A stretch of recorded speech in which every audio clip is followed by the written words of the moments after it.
Hi every one, നമ്മുടെ I+ അക്കാഡമിയുടെ പുതിയൊരു വീഡിയോയിലേക്ക് എല്ലാവർക്കും സ്വാഗതം.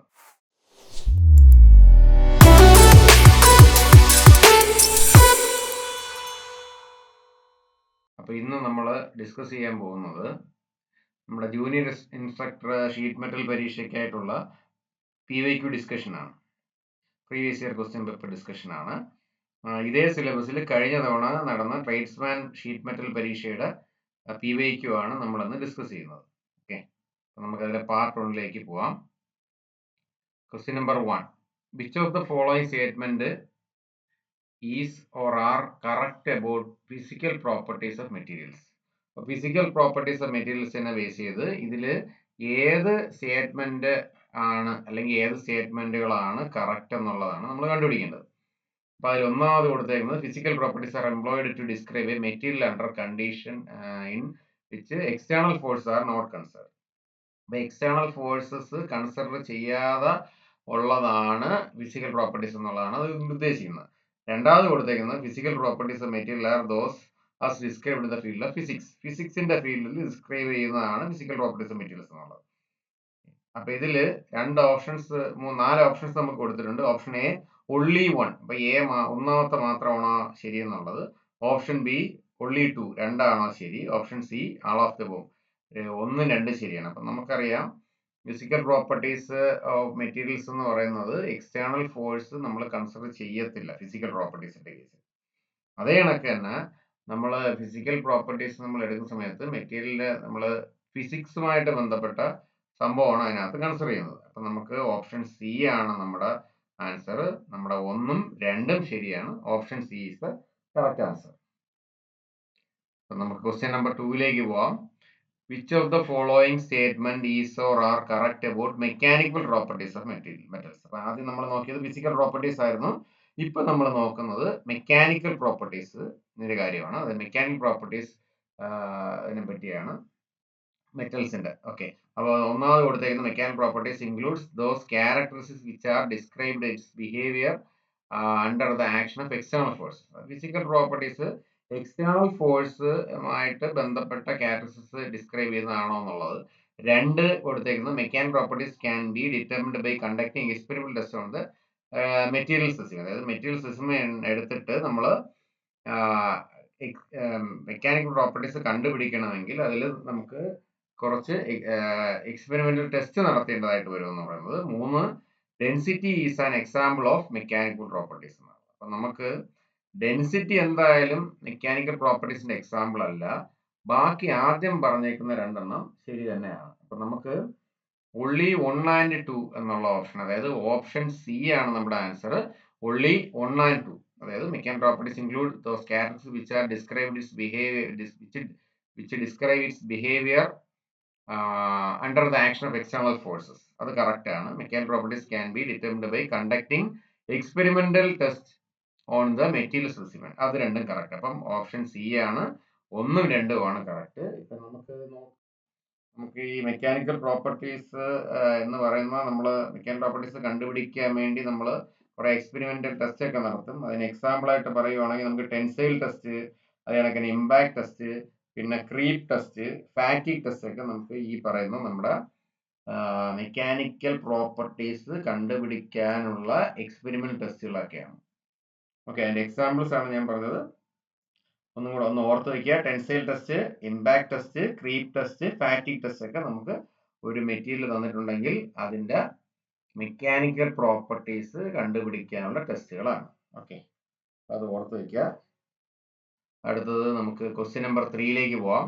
Which of the following is not a ferrous material? അപ്പൊ ഫെറസ് മെറ്റീരിയൽ അല്ലാത്തത് ഈ താഴെ പറഞ്ഞേക്കുന്നതിൽ ഏതാണെന്നുള്ളതാണ് ചോദ്യം.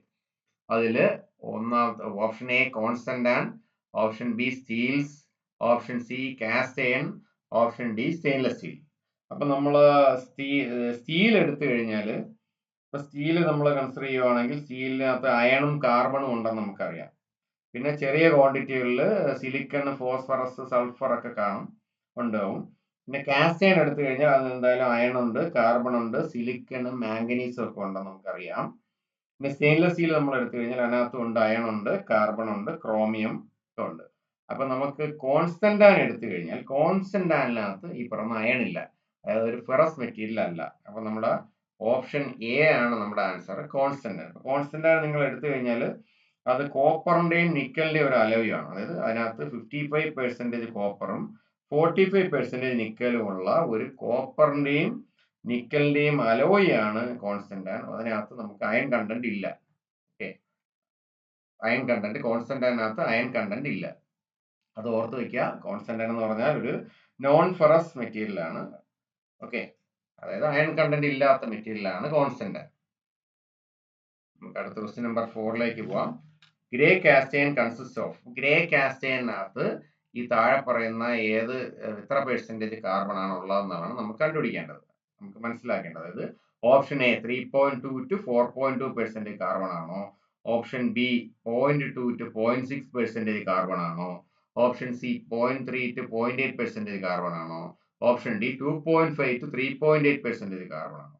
അപ്പൊ നമുക്കറിയാം ഗ്രേ കാസ്റ്റൈൻ എന്ന് പറയുന്ന ഒരു ടൈപ്പ് ഓഫ് കാസ്റ്റൈൻ ആണ്. അതിനകത്ത് 2.5 to 3.8% കാർബൺ ഉണ്ട് നമുക്കറിയാം. അതായത് നമ്മുടെ ഓപ്ഷൻ ഡി ആണ് നമ്മുടെ answer.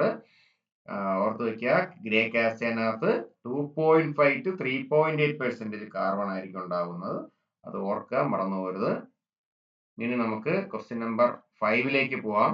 Which of the following statement is or are correct about Chrome vanadium steel. Chrome vanadium steel നിങ്ങൾ കൺസിഡർ ചെയ്ത് കഴിഞ്ഞാൽ അതിനകത്ത് ഈ താഴെ പറയുന്ന ഏതൊക്കെയാണ് കറക്റ്റ് എന്നുള്ളതാണ്.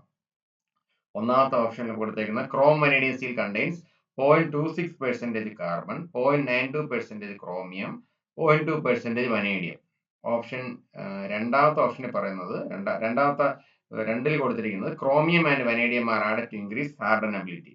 അതായത് ഹാർഡനബിലിറ്റി കൂട്ടാൻ വേണ്ടിയിട്ടാണ് ക്രോമിയവും വനേഡിയവും ഈ പറയുന്ന നമ്മുടെ വനേഡിയം സ്റ്റീലിനകത്ത് ആഡ് ചെയ്യുന്നത് എന്നുള്ളതാണ്.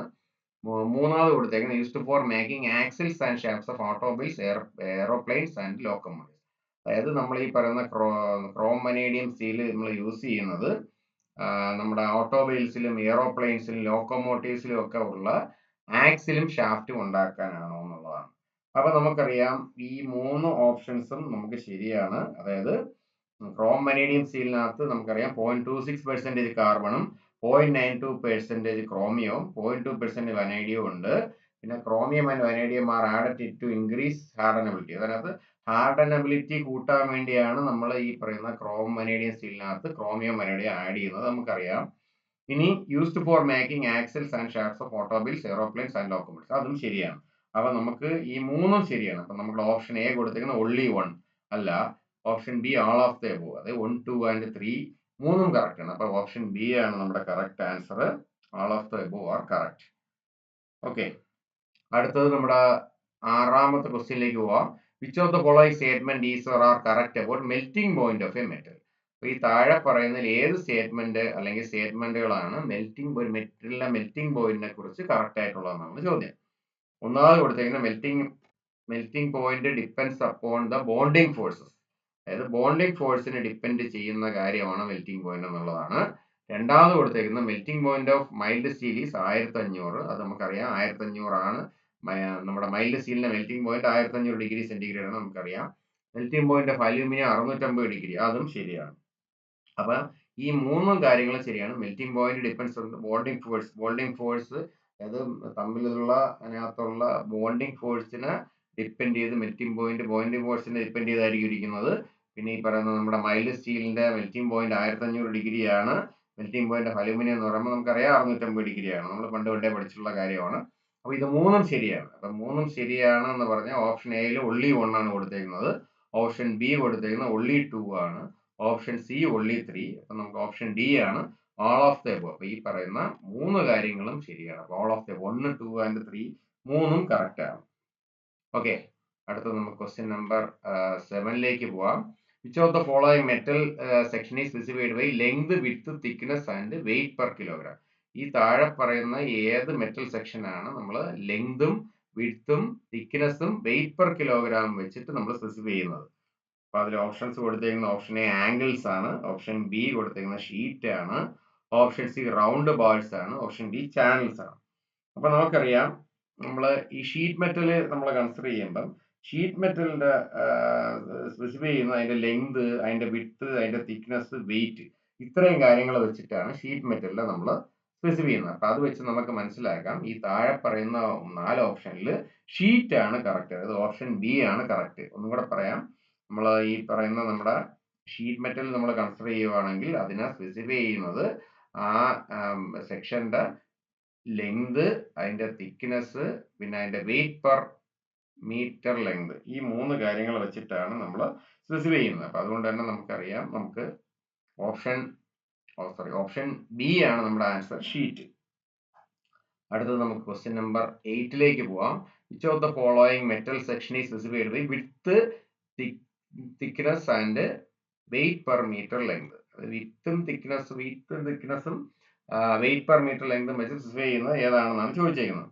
അപ്പൊ അതിനകത്ത് ഓപ്ഷൻ എ കൊടുത്തിരിക്കുന്ന round bars, option B sheet, option C flats, option D hollow sections. അപ്പൊ നമുക്കറിയാം, നമ്മൾ ഫ്ലാറ്റ് സെക്ഷൻ എടുത്തു കഴിഞ്ഞാൽ അതിനെയാണ് നമ്മൾ width thickness and weight per metre length, width thickness weight per length കൊണ്ട് നമ്മൾ സ്പെസിഫൈ ചെയ്യുന്നത് ഫ്ലാറ്റ്സിനെയാണ്. അപ്പൊ നമ്മുടെ ഓപ്ഷൻ സി ആണ് നമ്മുടെ ആൻസർ. 8ാമത്തെ ക്വസ്റ്റ്യൻ്റെ ആൻസർ എന്ന് പറഞ്ഞാൽ സി ആണ്, ഫ്ലാറ്റ്സ് ആണ്. ഓക്കെ, ഇനി നമുക്ക് അടുത്ത ക്വസ്റ്റ്യൻ നമ്പർ 9ലേക്ക് പോവാം. Which of the following statement is or are correct about hot rolling? Hot rolling എന്ന് പറഞ്ഞ പ്രോസസ്സിന് ഈ പറയുന്ന ഏത് സ്റ്റേറ്റ്മെന്റ് ആണ് കറക്റ്റ് എന്നുള്ളതാണ് നമ്മുടെ ക്വസ്റ്റ്യൻ. അപ്പൊ നമുക്കറിയാം ഹോട്ട് റോളിംഗ് എന്താണെന്ന് പറഞ്ഞാൽ, നമുക്ക് ഹോട്ട് റോളിംഗ് എന്താണെന്ന് നമുക്ക് അറിയാമെന്ന് ഞാൻ വിശ്വസിക്കുന്നു. അതായത് ഒരു മെറ്റലിന്റെ മേലിൽ നമ്മൾ റോളർ ഉപയോഗിച്ച് അതിൽ ഒരു കംപ്രസീവ് ഫോഴ്സ് കൊടുത്തിട്ട് അതിനെ നമുക്ക് റിക്കേർഡ് ഷേപ്പിൽ കൊണ്ടുവരുന്ന പ്രോസസ്സിന് പറയുന്ന പേരാണ് റോളിംഗ്. റോളിംഗ് നമുക്ക് ബേസിക് ആയിട്ട് 2 തരത്തിൽ തിരിക്കാം. ഒന്ന് ഹോട്ട് റോളിംഗും അടുത്ത കോൾഡ് റോളിംഗ്. ഇപ്പൊ ഹോട്ട് റോളിംഗ് നിങ്ങൾ എടുത്തു കഴിഞ്ഞാൽ മെറ്റലിന്റെ റീക്രിസ്റ്റലൈസേഷൻ ടെമ്പറേച്ചറിനെക്കാട്ടിയും കൂടുതൽ ടെമ്പറേച്ചറിൽ നമ്മൾ അതിനെ ഹീറ്റ് ചെയ്തിട്ട് നടത്തുന്ന റോളിംഗ് ആണ് ഹോട്ട് റോളിംഗ്. കോൾഡ് റോളിംഗ് എന്ന് പറഞ്ഞാൽ നമ്മൾ റീക്രിസ്റ്റലൈസേഷൻ ടെമ്പറേച്ചറിന്റെ താഴെയുള്ള ടെമ്പറേച്ചറിൽ വെച്ച് നടത്തുന്ന റോളിംഗ് ആണ് കോൾഡ് റോളിംഗ്. അപ്പൊ ഇതിനകത്ത് നമുക്ക് കൊടുത്തിരിക്കുന്ന ഒന്നാമത് കൊടുത്തിരിക്കുന്ന in hot rolling lubrication is not necessary. Hot റോളിങ്ങിനകത്ത് ലൂബ്രിക്കേഷൻ വേണ്ട, അത് കറക്റ്റ് കാര്യമാണ്. ലൂബ്രിക്കേഷൻ നമുക്ക് ആവശ്യമില്ല ഹോട്ട് റോളിംഗിൽ. ലൂബ്രിക്കേഷൻ ഇല്ലാതെ തന്നെ നമുക്ക് റോളിംഗ് ചെയ്തെടുക്കാൻ പറ്റും. 2 കൊടുത്തേക്കുന്ന in hot rolling loads are very high. അപ്പൊ ഹോട്ട് റോളിംഗ് എന്ന് പറയുന്ന സംഭവം നമ്മൾ ചെയ്യുമ്പോൾ ഈ മെറ്റൽസ് ആൾറെഡി നമ്മൾ അതിന്റെ റീക്രിസ്റ്റലൈസേഷൻ ടെമ്പറേച്ചറിനെക്കാട്ടിയും കൂടുതൽ ടെമ്പറേച്ചറിൽ ഹീറ്റ് ചെയ്യുന്നതുകൊണ്ട് തന്നെ അതിന്റെ ഹീറ്റ് ചെയ്തതിന് ശേഷമാണ് നമ്മൾ കംപ്രസീവ് ലോഡ് അതിന്റെ മേലിൽ കൊടുക്കുന്നത് ബൈ യൂസിങ് റോളേഴ്സ്. അപ്പൊ അതുകൊണ്ട് തന്നെ നമുക്ക് വളരെ ഹൈ ലോഡ് അവിടെ കൊടുക്കേണ്ട കാര്യമില്ല. അപ്പൊ അത് രണ്ടാമത് കൊടുത്തേക്കുന്നത് ശരിയല്ല. മൂന്നാമത്തെ കൊടുത്തേക്കെന്ന് പറഞ്ഞാൽ hot rolling provides better dimensional accuracy. അപ്പൊ നമുക്കറിയാം ഡയമെൻഷണൽ ആക്യുറസി നമുക്ക് കിട്ടുന്നത് ഹോട്ട് റോളിംഗിലല്ല, കോൾഡ് റോളിംഗിലാണ് കൂടുതൽ ഡയമെൻഷണൽ ആക്യുറസി കിട്ടുന്നത്. ഡയമെൻഷൻസ് കറക്റ്റ് ആയിട്ട് കിട്ടുന്നത് കോൾഡ് റോളിംഗിലാണ്. അപ്പൊ നമുക്ക് 2ഉം 3ഉം ശരിയല്ല. അപ്പൊ നമുക്ക് നമ്മുടെ ഈ കൊടുത്തിരിക്കുന്ന ഓപ്ഷനിൽ ഓപ്ഷൻ എ കൊടുത്തേക്കുന്ന only 1, option B only 2, option C only 3, option D all of the above 1, 2 and 3. അപ്പൊ നമുക്ക് ഓപ്ഷൻ എ ആണ് നമ്മുടെ ആൻസർ, അതായത് only 1, അതായത് ഒന്നാമത്തെ കൊടുത്തേക്കുന്ന സ്റ്റേറ്റ്മെന്റ് ആണ് കറക്റ്റ്. കാര്യം ഹോട്ട് റോളിംഗ് ലൂബ്രിക്കേഷൻ നമുക്ക് ആവശ്യമില്ല.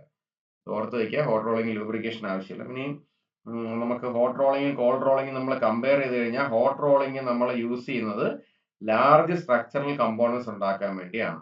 ഓർത്ത് വയ്ക്കുക, ഹോട്ട് റോളിംഗ് നമ്മൾ കോമൺ ആയിട്ട് യൂസ് ചെയ്യുന്നത് ലാർജ് സ്ട്രക്ചറൽ കമ്പോണൻസ് ഉണ്ടാക്കാൻ വേണ്ടിയിട്ടാണ്.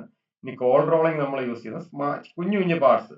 പക്ഷെ ഈ കുഞ്ഞു കുഞ്ഞു പാർട്സിന് നല്ല പ്രിസിഷനും ഡ്യൂറബിലിറ്റിയും ഒക്കെ ഉള്ള കുഞ്ഞു കുഞ്ഞു പാർട്സ് ഉണ്ടാക്കാൻ വേണ്ടിയാണ് കോൾഡ് റോളിംഗ് നമ്മൾ യൂസ് ചെയ്യുന്നത്. ഇനി കോൾഡ് റോളിംഗ് എടുത്ത് കൺസിഡർ ചെയ്ത് കഴിഞ്ഞാൽ കോൾഡ് റോളിംഗിന്റെ അതിന്റെ സർഫസ് ഫിനിഷും ഭയങ്കര നല്ല സർഫസ് ഫിനിഷ് ഉള്ള ഒരു സർഫസ് നമുക്ക് കിട്ടും. അതേപോലെ തന്നെ ഷൈനിങ് കൂടുതലായിരിക്കും, അതിന്റെ സർഫസിന് ഷൈനിങ് കൂടുതലായിരിക്കും ഹോട്ട് റോളിങ്ങിനെക്കാട്ടി. അപ്പൊ കോൾഡ് റോളിംഗ് എടുത്തു കഴിഞ്ഞാൽ കോൾഡ് റോളിംഗിൽ നല്ല സ്മൂത്ത് ആയിട്ടുള്ള ഒരു സർഫസ് കിട്ടും, നല്ല ഷൈനിയർ ആയിട്ടുള്ള സർഫസ് കിട്ടും. ഹോട്ട് റോളിംഗിൽ അത് കിട്ടത്തില്ല, അത് ഓർത്ത് വയ്ക്കുക. ഇനി ഹോട്ട് റോളിംഗിന്റെ നമ്മൾ ഇന്റേണൽ സ്ട്രെസ്സസ് ഒക്കെ അതിനകത്ത് കൂടുതലായിരിക്കും, അതിനകത്ത് ഉണ്ടാകത്തില്ല. അതായത് ഹോട്ട് റോളിംഗ് ആൾറെഡി നമ്മൾ ഈ മെറ്റീരിയലിനെ റീക്രിസ്റ്റലൈസേഷൻ ടെമ്പറേച്ചറിനെക്കാട്ടിയും കൂടുതൽ ടെമ്പറേച്ചറിൽ ഹീറ്റ് ചെയ്യുന്നതുകൊണ്ട് തന്നെ ഹോട്ട് റോളിങ്ങിനകത്ത് നമുക്ക് ഇന്റേണൽ സ്ട്രെസ്സസ് അല്ലെങ്കിൽ റെസിഡ്യൂവൽ സ്ട്രെസ്സസ് ഒന്നും കാണത്തില്ല. പക്ഷെ കോൾഡ് റോളിംഗ് എടുത്തു കഴിഞ്ഞാൽ നമ്മൾ റീക്രിസ്റ്റലൈസേഷൻ ടെമ്പറേച്ചറിനെക്കാട്ടിയും കുറഞ്ഞ ടെമ്പറേച്ചറിൽ ഹീറ്റ് ചെയ്തിട്ടാണ് റോളിംഗ് ചെയ്യുന്നത്. അതുകൊണ്ട് തന്നെ നമുക്ക് കോൾഡ് റോളിംഗിൽ എന്ത് കാണും? ഇന്റേണൽ സ്ട്രെസ്സസ് കാണും. ഓക്കെ, അപ്പൊ നമ്മൾ ഈ തന്നിരിക്കുന്ന ഓപ്ഷൻസിൽ നമുക്ക് നമ്മളെ ശരി ഉത്തരം എന്ന് പറയുന്നത് only one. അതായത് in hot rolling lubrication is not necessary എന്നുള്ളത് മാത്രമാണ് നമ്മുടെ ശരി ഉത്തരം. അതായത് എ ആണ് നമ്മുടെ ആൻസർ, only one. ഓക്കെ, ഇനി നമ്മൾ ക്വസ്റ്റ്യൻ നമ്പർ 10ലേക്ക് പോവാം. Which one of the following metal section specification include web thickness? Web thickness ഈ താഴെ പറയുന്ന ഏത് മെറ്റൽ സ്പെസിഫിക്കേഷനിലാണ് കാണുന്നത് എന്നാണ് ചോദിച്ചിരിക്കുന്നത്.